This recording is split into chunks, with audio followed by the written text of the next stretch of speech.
Welcome to another episode of GSP, the Good Sugar Podcast. I am Ralph Sutton. With me, as always, Marcus Antebi. If you're new to the show, A, we're trying to make me a better person. B, maybe you take something from this as well. We are not your traditional health and wellness show. Well, C, we're trying to make me a better person. Well, that too, but you're a better person than me. I'm working on it. You know. A couple of things off the top of the show, Marcus. A, as we were recording this one, it is the first week of September. August, our best listening month ever. So thank you to everyone that's been sharing or spreading or getting the word out there. We went from 1 to 2 listeners, right? Well, we 100% increase. That's amazing. Wow, it's amazing. What are we allowed to say the numbers, or is that tacky? Because I know I used to say them. People don't. I don't have it in front of me, so I'd be guessing. I just saw the graph. No, I know what the numbers are. I actually know what they are. You can share them. I don't care. But August was 12,500 listeners. That's pretty good, right? Yeah, that's pretty good. Yeah. Or it was one guy with 12,500 computers. You know what's funny is that that doesn't. It used to be that people could do that. You could just keep playing it and run up the numbers. It doesn't work anymore. Stupid. That trick doesn't work anymore. That's how Donald Trump Jr. got his book on the New York Times bestseller. He used to go out and buy books. Yeah, people that was very big. That you could still do. You still got to pay the money, but it doesn't cost to click anything. A couple things off the top of the show that I like to do as we journey. Had my best 7-mile run ever, but within that run was a 10K, which is 6.2 miles. The best one ever, a little over an hour, like an hour and 4 minutes or something, which is about 11 minutes a mile, 10 minutes a mile. But that was in your car, right? Yeah, 10 minutes a mile. But I averaged on my 4-mile run, which just so you know, as a point of reference, I am, to new listeners, 6'5.5". I was 315, 320 when I started this, trying to lose weight and whatnot. And I remember saying to my brother, there is no way I will ever get below a 12-minute mile. It is not possible for me. And now my 4-miler, which I did on Tuesday, was 9 minutes and 55 seconds per mile, which is, I can't even believe I was able to get to that. It's amazing. It's amazing. So that's the good news. You should go work for Grubhub or Seamless now. Yeah, start making money on my runs. That's not a bad idea. The second part of this, you gave me a homework assignment. We'll get into that in a minute. I just want to go through a couple things. We got devastated by Hurricane Ida at my studios, right? And it kind of ties into a life lesson that I've been trying to impart upon people that I think partially comes from this show, partially comes from age. I don't know what it is, but I'll just kind of explain it to you from the way it started in my head, which was my mother has been going through issues, and we may have talked about this a little bit last week or the week before, and she kept putting timelines on things like, if this happens, then I'd be happy. If this happens, then I'll be happy. Her test results for something, her husband's test results for something, my uncle is sick, and things like that. And the thing I've been saying, and the flood leads into this, you cannot get upset about things that you cannot control. Things that are out of your control. It's weird that we get frustrated like the universe is condemning us, or that it somehow is a reflection of us. Whereas we didn't do anything wrong. It is what it is.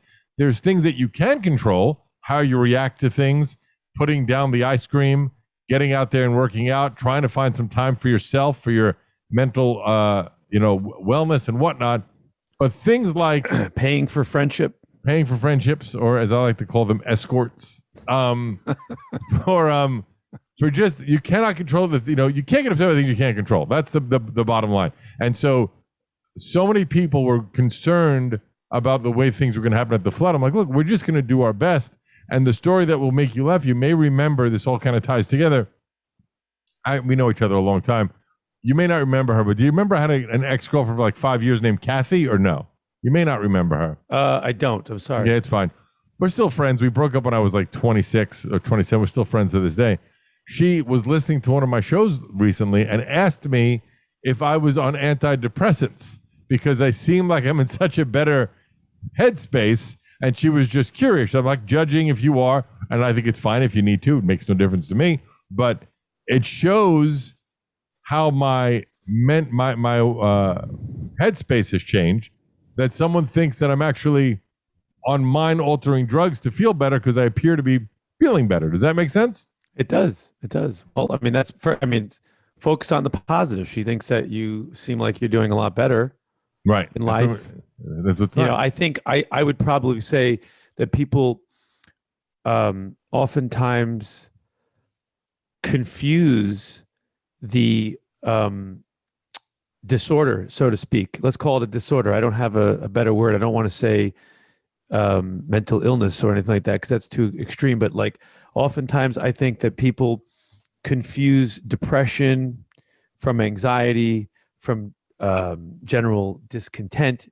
I think it's sometimes when you don't really have people to talk to and get a lot of your secrets out of your head, oftentimes you just classify everything as the same thing. Maybe you were just a very anxious guy back then, or very tense, and maybe now you're just a more relaxed person. Maybe. Could be. I don't know. Could be. I just know that I definitely feel. I think you're a smart guy. I think that it's stupid to pretend on this show that you're not above average in terms of penis size, height, cash flow, all the good stuff. No, seriously. You have self-esteem, and you're a very moral person, and you want to do good, and you have a good heart, and you're ambitious. I don't think that in any way, shape, or form that you're a loser. And to me, you're a well put together guy. And I think that some of the problems that you have, first and foremost, they're very Western problems. They're very modern day problems that people have because we live in a ridiculous surrounding. We're not really following a human path. We're following this, cartoon-like path. And so it's hard to be perfectly happy under those conditions. Right. I mean, it's also funny how, like, when I remember, it's a rough analogy, but an ex-girlfriend of mine who was having a hard time with like finding work, and she didn't want to do anything. And I was like, there are people who lose their family in like a horrible accident, and yet they still get up to go to work because they have to. Like, there are things that people do, like if you're living in the wilderness and the only thing that matters is food and shelter, a lot of the other problems seem to wither away very quickly when survival becomes the most important aspect. But here's what's common in humanity. So you're living in the wilderness, and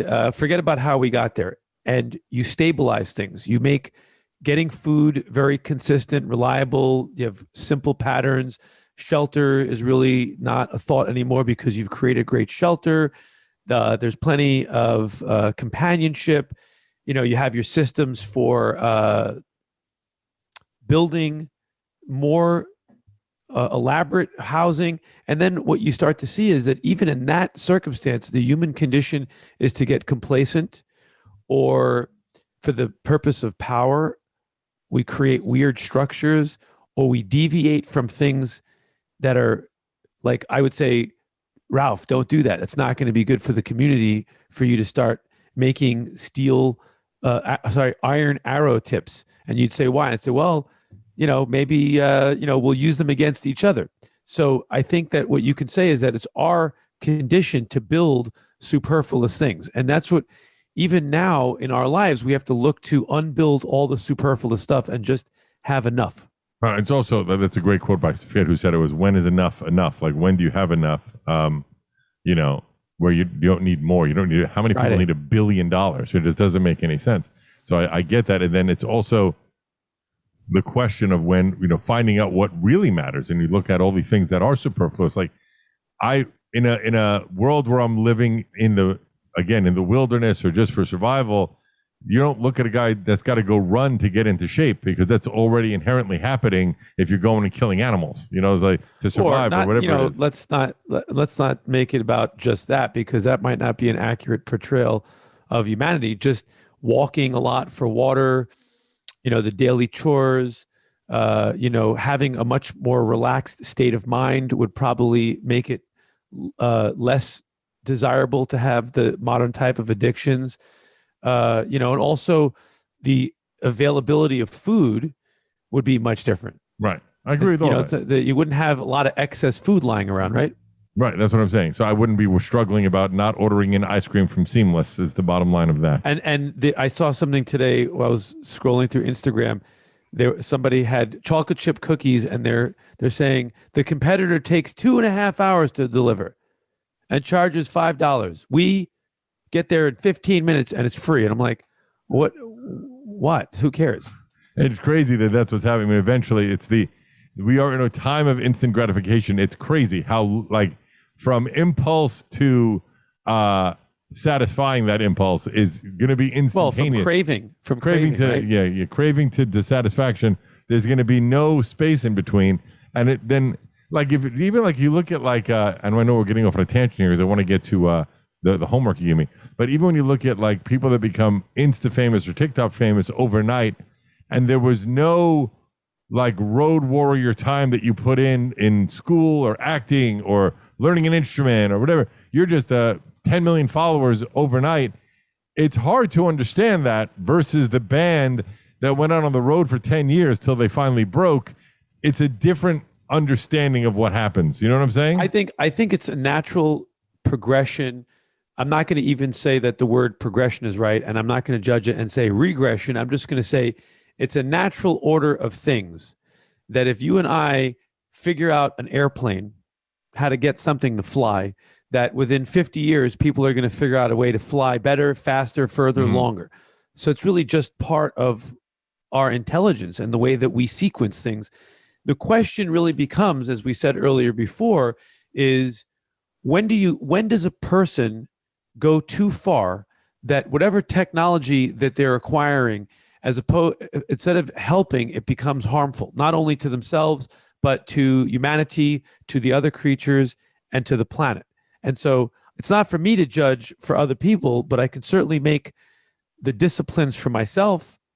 Right. You know, I mean, course. there are people in this world that would mock me and say, "Oh God, you have too much. You have a house with windows." You know, obviously it's always relative, the comforts that we all have. But what I could say definitely is relative to my life and my experience, I don't think I have too much stuff. But it's all relative. There might people that say to you, "Oh, you need such a nice house. You need to do this." You know, who the hell knows? You know, that I understand. I did a thing a few years ago where I think we may have talked about this on the show. So maybe a year ago, where I just got rid of a lot of stuff, donated stuff, gave stuff to friends, you know, whatever, like extra clothes, extra towels, extra sheets, extra flatware and dishes. And my whole home felt lighter to me when I walked in. And I didn't need, what does a single man need with 10 dishes? You know what I mean? It's never happening. At most, I would Everybody say, knows if you're going to have that many, you have to have 12. It's got to be a dozen. Yeah, it makes no sense. So that I agree with you with all of that. So, you know, when you get a chance to ask the Dalai Lama only 5 questions, you really have to spend some time writing out the questions that are really you got important. to really narrow it down. The first question, I said, "Hey, Dolly, do you make New Year's resolutions?" And he said, "First of all, don't call me Dolly." Yeah, and then he giggled. And then I asked him, you know, along the lines of what we're talking about. I said, "Did you really meet the Dalai Lama?" I meet him all the time in my dreams, not the real Dalai Lama, but I'm always with him and asking him questions all the time. It's great. And he cracks up and he laughs at everything. So I said, "Hey, Dolly, you know, these 6 beggars were in a cave in Nepal, you know, on the path to the Himalayas. And they saw the Dalai Lama passing by in a limo, but it wasn't really a limo. It was just a really nice SUV. And he had his staff and all the people that follow him. And he was on his way up to the big temple where he has a really nice bedroom and they're cooking rice all the time. And they said, "Look at that guy. Look at him.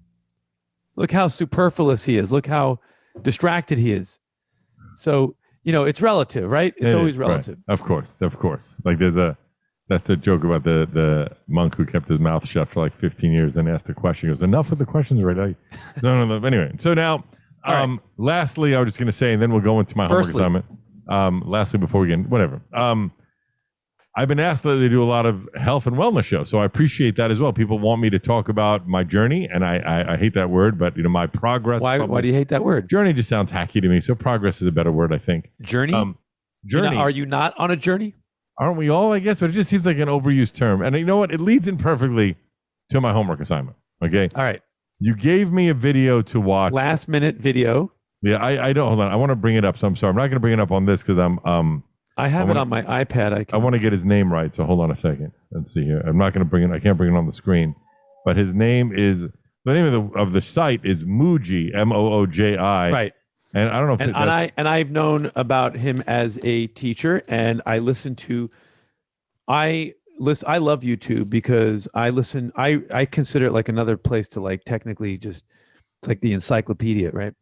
And so I listen to a lot of varieties of self-help types of things just to see what's out there, and I like to stay on top of what's happening. And I would say that I mostly listen to Western philosophers, more curious to see how they've integrated more ancient Eastern philosophy into Western philosophy. And Western philosophers also date back to, like, I listened to the teachings of Marcus Aurelius, who was one of the Roman emperors, and he was a brilliant philosopher, or maybe he had a brilliant philosopher that wrote everything and he took credit. I'm not sure. But Muji is somebody that I've heard about, and I didn't want to sway you in any direction saying I like him or I dislike him, to get your full commentary on what you thought. Well, let me start by asking this question, because he goes by Muji Baba, right? And just as someone who doesn't know shit about this. Shit from Shinola. What is the Baba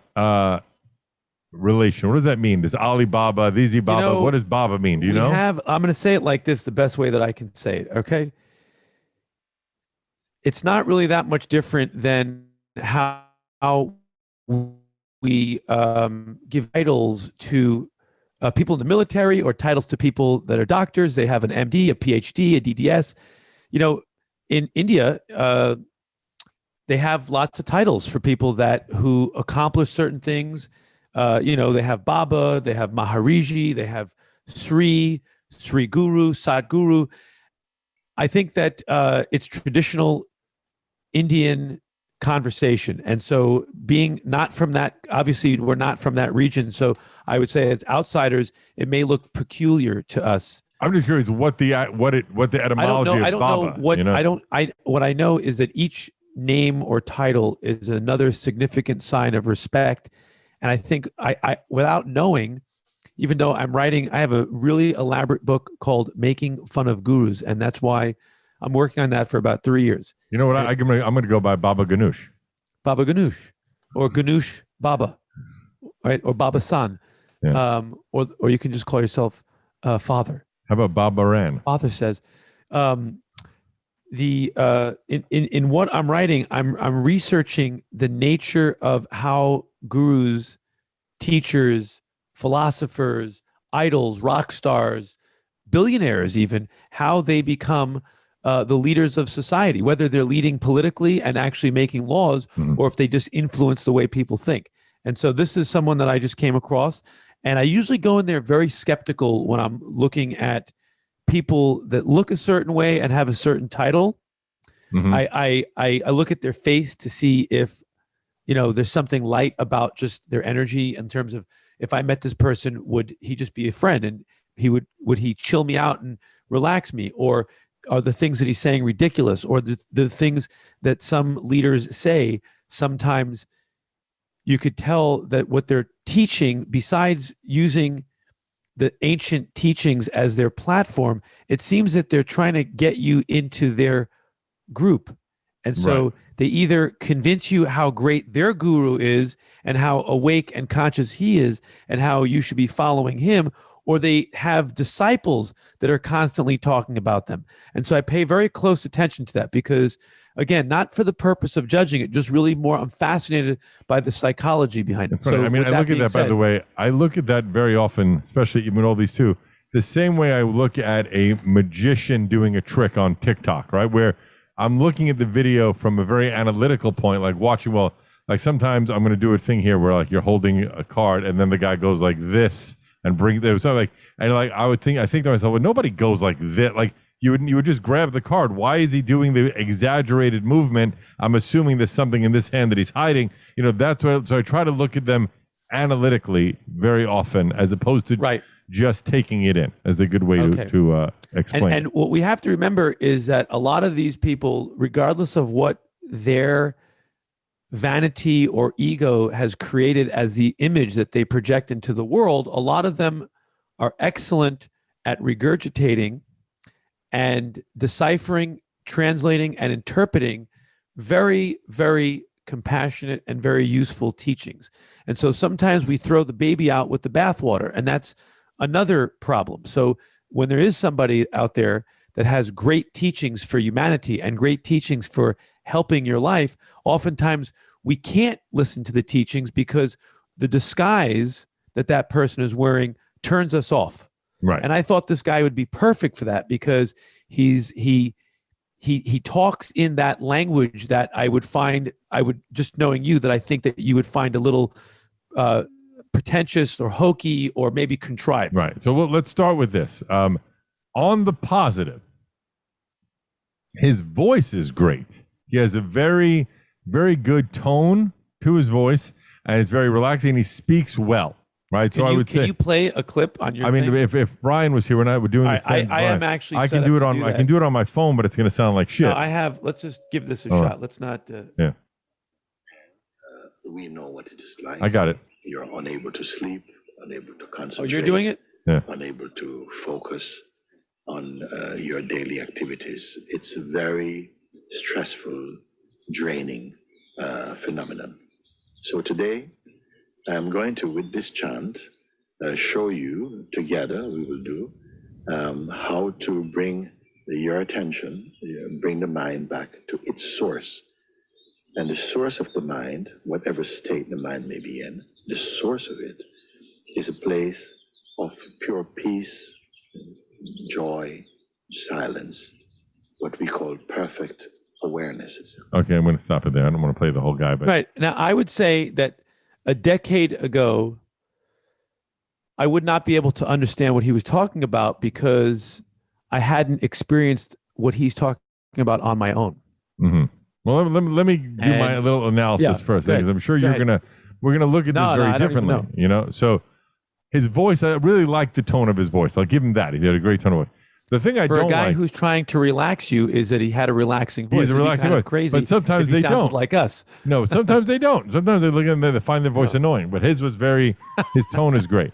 So the first thing I would say is it just felt so obvious to me. And what I mean by that is he's got the beard, there's birds chirping, it's like just so like bells and nature and it's like everything you like. If you're going to ask me, what should he be doing? Should he be sitting in Times Square? No, but I mean all that madness in the background. It doesn't have to be check every single fucking box. He's got the beard, he's got the scarf, he's got the. Yeah, but okay, first of all, let's just look at the natural environment and the birds chirping and the calm voice.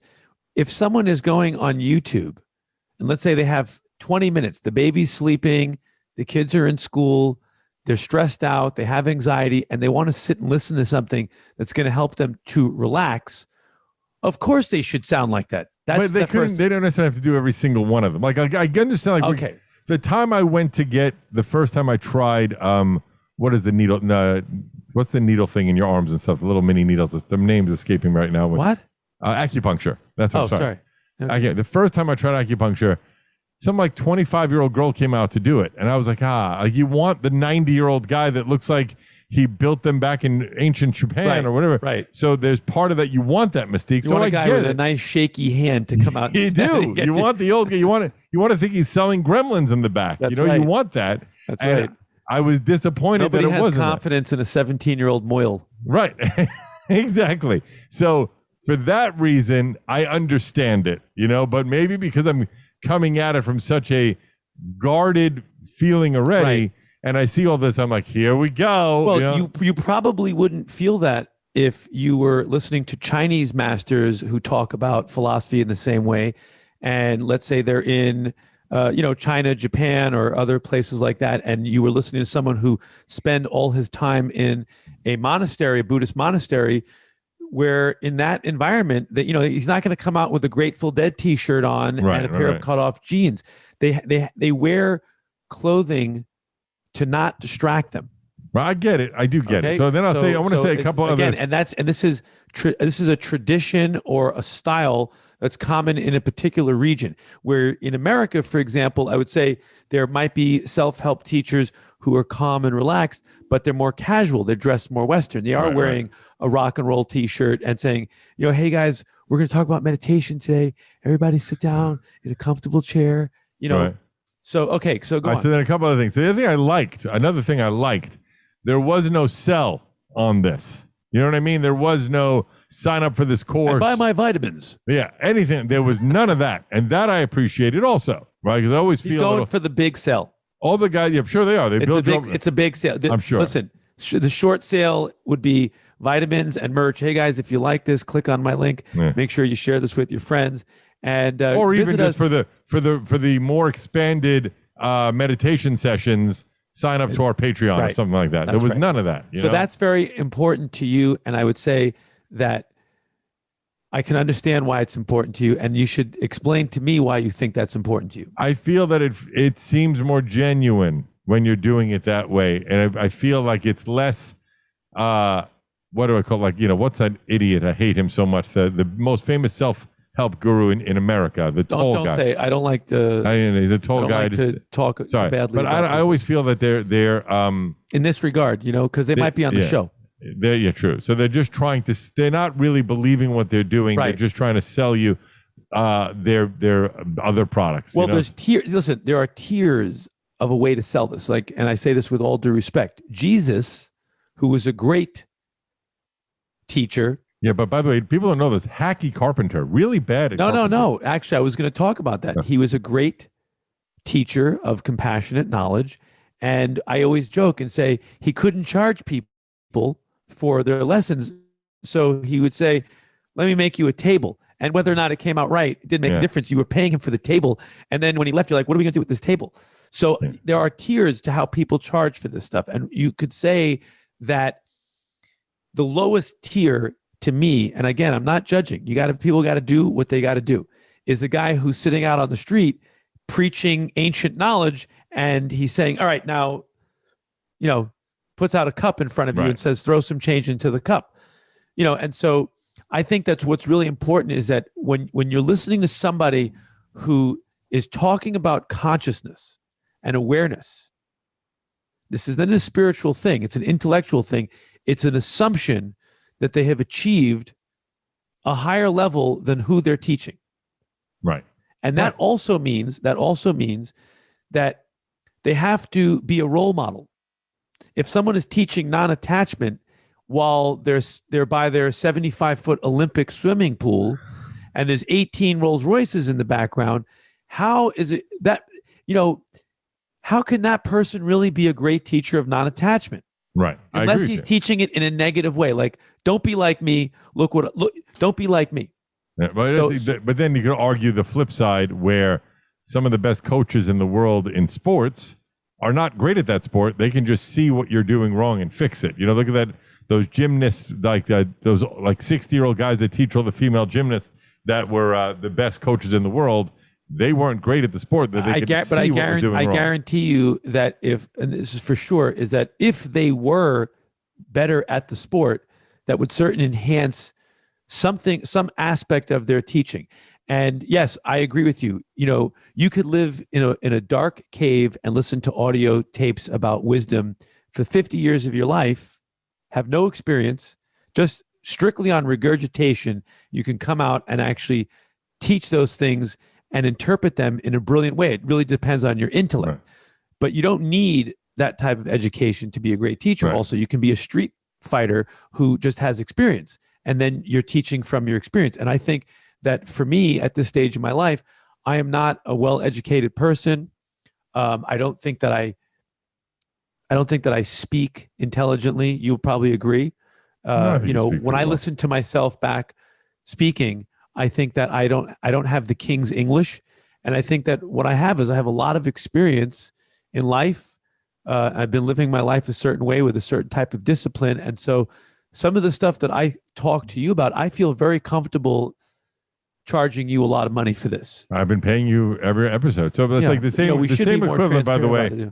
When someone is talking about, they have achieved, everybody, we're joking. When they achieve their enlightenment, or they achieve their inner peace, or they achieved where they want to be, it's the same thing when I see these quote unquote billionaires online that are teaching you how to be a billionaire. Just pay $500 and I'll teach you. It's like, if you're a billionaire, what do you need my $500 for? Like, it doesn't make any sense to me. I got it. It's a scam. You know what? It feels like a scam. And it's goes back to the Wild West and the snake oil salesman.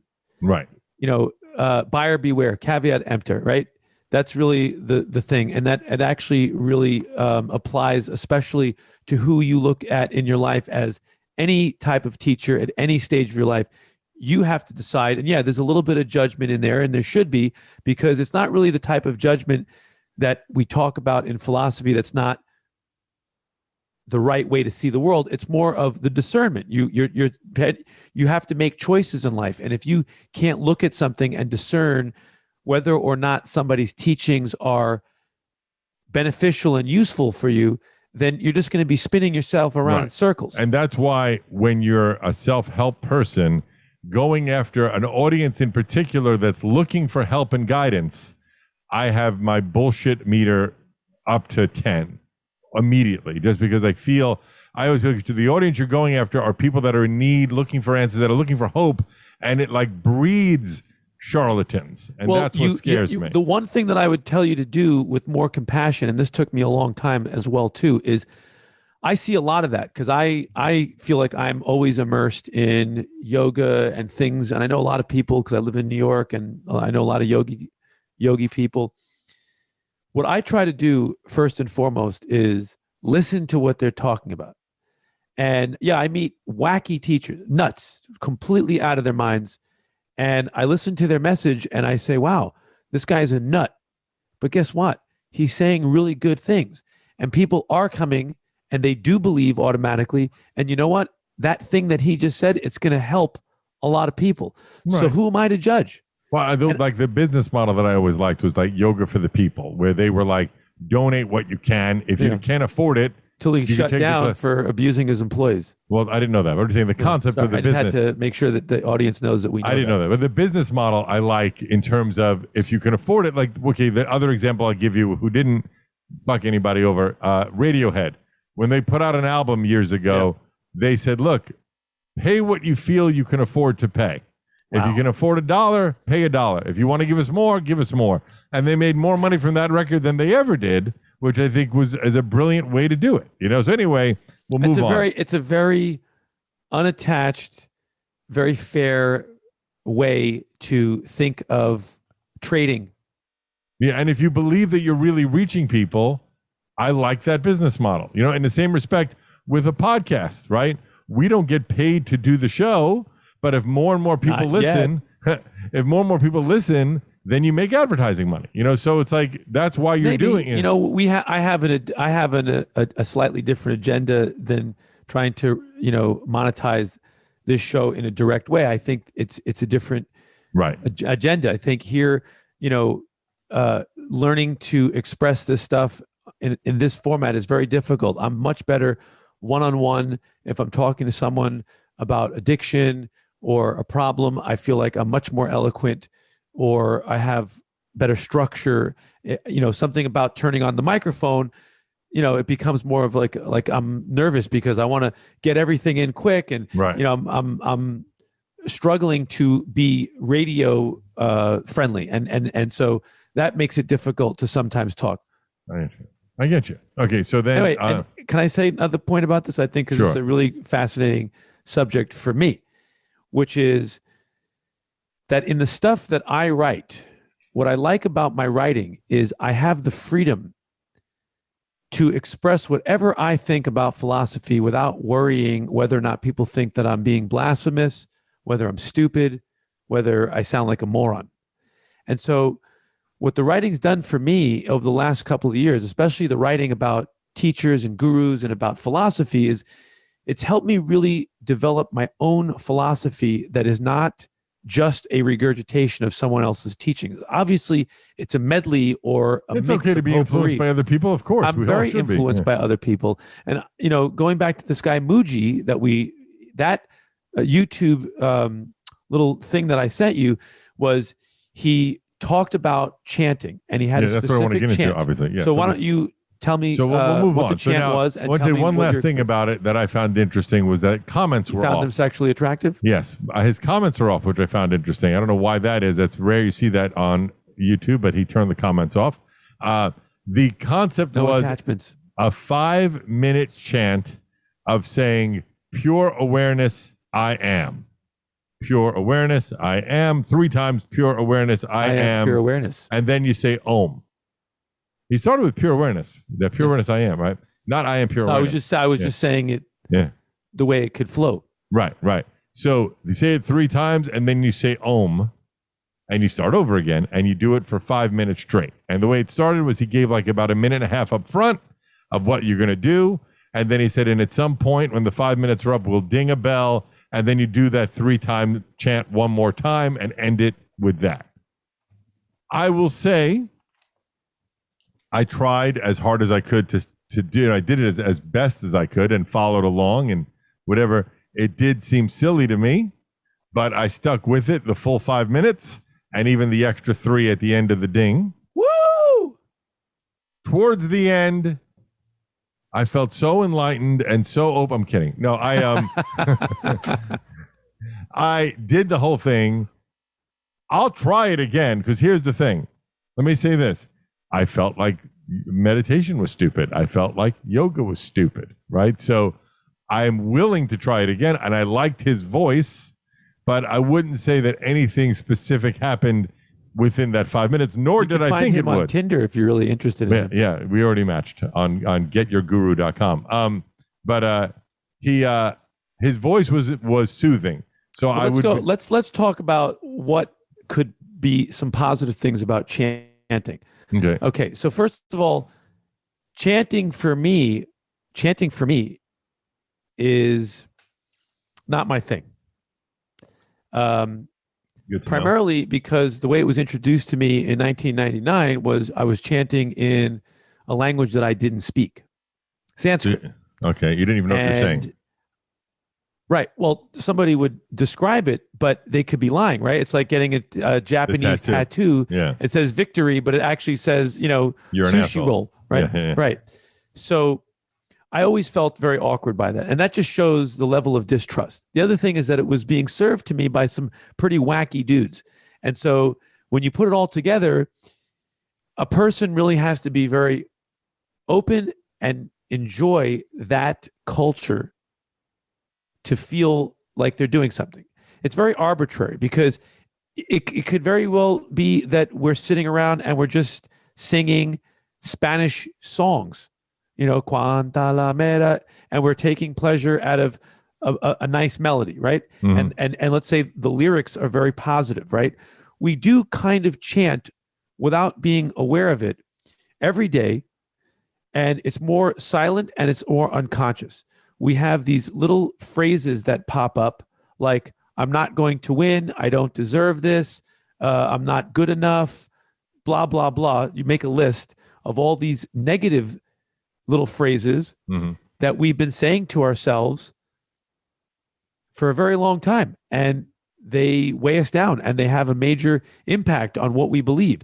And so I know this from my 12-step recovery that I have to reverse the trend of negativity that happens in my mind by saying things. I have to actually say a prayer in my head.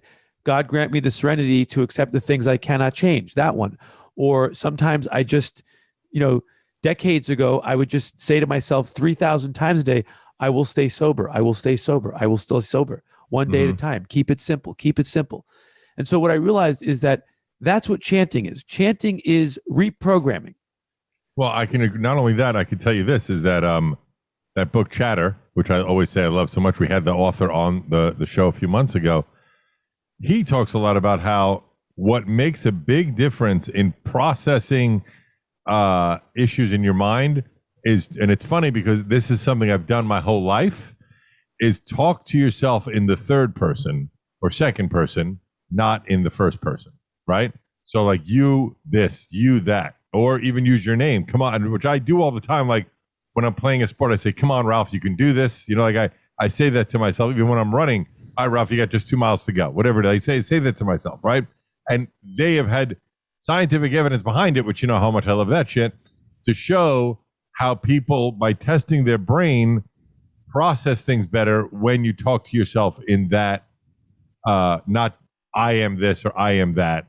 It's you or your name makes a big difference. I don't feel so bad when I get angry and I punch myself in the balls. That's weird. It's weird that was your takeaway from that statement. But so the reason why I'd say that also perhaps this didn't work for me is the chant itself holds no meaning for me, pure awareness I am. I don't have a context to tie it to. Right.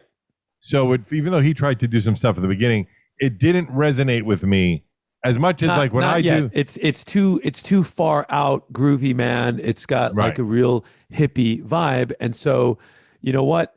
Maybe that's not helpful to you like right now to think about what is the pure essence of you. Maybe that's not something that's useful to you, but the idea behind it to me is brainwashing yourself in a good way is a good exercise. I couldn't agree with that more. I really do believe also that even like I do stupid things to myself when I'm doing my meditation in the morning of saying, things like, be in a good place today, appreciate things that you have, things like that. I will say things like that to myself. And I also say, eat healthy. I say that to myself all the time. There you go. So it's a chant. And so chanting, then the second benefit of chanting is it is an object to focus on, to learn how to concentrate and focus, to improve your ability to meditate. It's another meditation process. Whereas obviously I would think that the ultimate meditation process is for a person just to sit in a temple, sit down, whatever body position that they're used to, and with a blink of an eye, boom, they got one thought, their mind is clean, pure, they're following some kind of really awesome flow. Forget about what they're seeing in there because that's a whole nother podcast. For other people, it might be a lot harder for them to quiet their mind. Mm-hmm. So there's things that we talked about. We say, well, start off with meditating while you're moving so that you're distracted a little bit and there's a moving, you're walking, concentrate on the moment. I'm walking, blah, blah, blah. You really can choose to say, I am meditating at any moment. Even now, you can say, I am meditating. And the definition of meditation for me is I'm single-minded, focused, I'm being mindful, I'm not distracted. I'm in the moment. Is that why you're yawning? No, sorry. I was holding that because I am a little tired. I apologize. Okay. So I think chanting is yet another thing. In yoga practice, they have those mandala beads that are your favorite thing when people wear. What are they called? I think they're called... I thought they were mala beads. Mala. Sorry. Yes. I don't know the names. Mala. Yeah. Mala beads are strung with 108 beads. That was a common number where when a person would begin their meditation practice, which might include a physical yoga practice or not, it could just be meditation, they might begin or end the meditation with chanting, and they would say that particular phrase or whatever the chant was for that day or whatever. They would say it, they would repeat it 108 times. Why 108? You could probably research that, and always there's some type of mystical thing attached to it. I don't think there's a chemical thing that says by 105 your brain opens really up. Kicks in around 106. It might also be someone was just very clever and said, look, we want these schmucks to meditate for 10 minutes. It's a 4-letter phrase. If they say it 108 times, it's 10 minutes. So it could be something as simple as that. If we put 108 beads on this thing, we can easily charge $10. That's right. It's a little bit longer. Good fashion. Yeah. So a lot of times it's really just that simple, and other people put meanings behind things that don't really make a difference. But the idea is that you would move the beads in your hand and count when you got to the end around the string of the beads.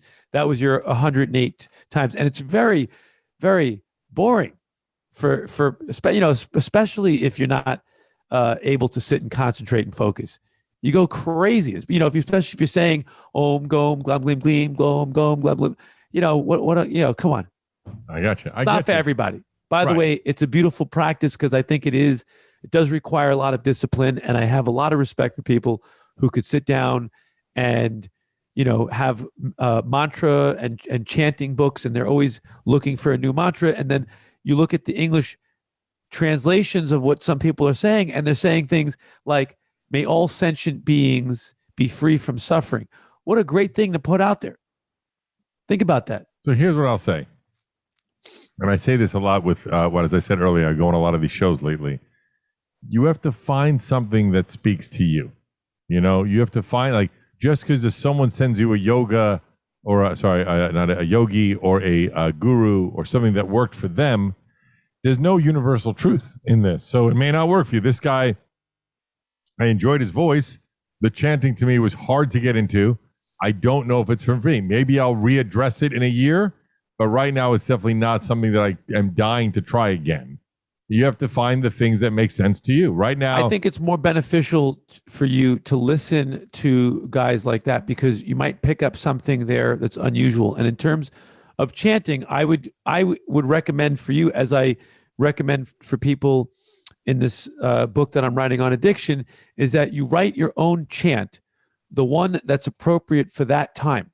So whatever you're working on, whatever you're struggling with, you write a positive set of words, you close your eyes and you repeat them. You know, as a ex-fighter, a trainer, it was actually another fighter, Tom Heavey, great guy. He told me, Marcus, you know, you're focusing too much on this opponent and you're afraid. What I want you to do is every single day, I want you to visualize yourself getting into the ring, fighting, winning the fight, putting your hand up in victory, getting the belt or the title, whatever. And I want you to say to yourself every day when you're training, I'm going to win, I'm going to win, I'm going to win.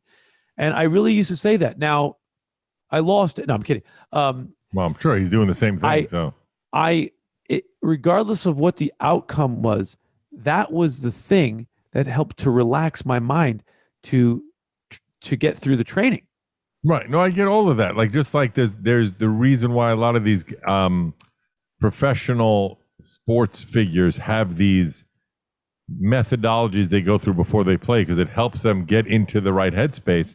I get all of that, you know, but you got to find the ones that make sense to you is what it boils down to. By the way, to wrap this nicely, to mention flow, I have to get back to the studio to deal with the water flow that we're still dealing with in the studios in my Gas Digital.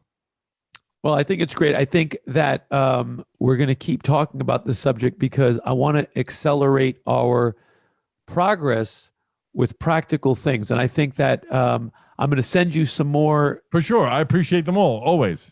I'll send you some different stuff that's not just, you know, the gurus or the babas or the stuff. I'll look for things that, you know, you're going to laugh at the last point.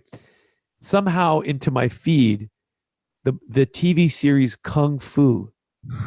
The original? The original with Daniel Carradine? David Carradine. David Carradine, and he plays that guy Kane. Yeah. It started to just get into my feed. Somewhere the words that I was typing in thought that I would want to watch that, and I did. They're 3-minute clips by a user named Grasshopper. Mm-hmm. And I remarkably, as cheesy and as ridiculous as they are, I think that show was very ahead of its time in the West to have this guy walking around teaching compassion and the way that they would serve it. Like the Trojan horse was that dudes that watch it would just have to see him kick ass sometimes to know that he wasn't a coward. You know what I'm saying? All right, I'll listen to this guy say all this stupid shit about, you know, compassion and peace and tranquility. At least he's going to beat someone up. He's going to beat some guy up. That's right. Yes. Right. It makes sense. But it's, you know, I agree. It's all in the packaging. All right. Follow me everywhere at I Am Ralph Sutton. My other podcast, The SDR Show. Got some great guests coming. A fascinating story with the comedian from In Living Color, Tommy Davidson. I got to tell you, I'm just give you a quick thing because he became, you know, he was a big star. He was in a Spike Lee movie and In Living Color, which is hard to believe, was watched by 20 million people at a time back then.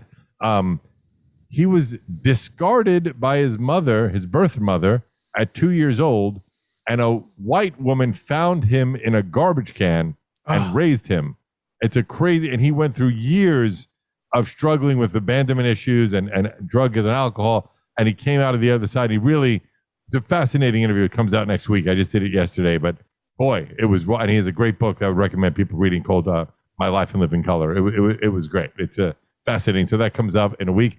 But the SDR Show, obviously, my Gas Digital Network, and just follow me everywhere at I Am Ralph Sutton.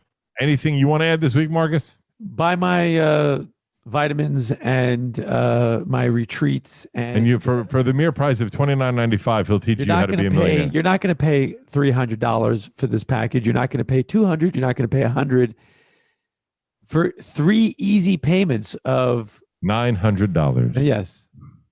All right, we'll see you next week on the Good Sugar Podcast.